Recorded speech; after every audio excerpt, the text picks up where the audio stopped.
गोमंतक यांच्या आज या गोमंतक आरतीचा इथे सुंदरसा आस्वाद या भाविकांना भक्तांना तसेच साईनाथांच्या चरणी सेवा म्हणून तिथे रुजू होत आहे.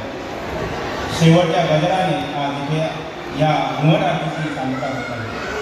मी डॉक्टर दुर्गेश नाईक यांना विनंती करतो की त्यांनी आजचा शेवटचा गजर घेऊन या कार्यक्रमाची समाप्ती करा.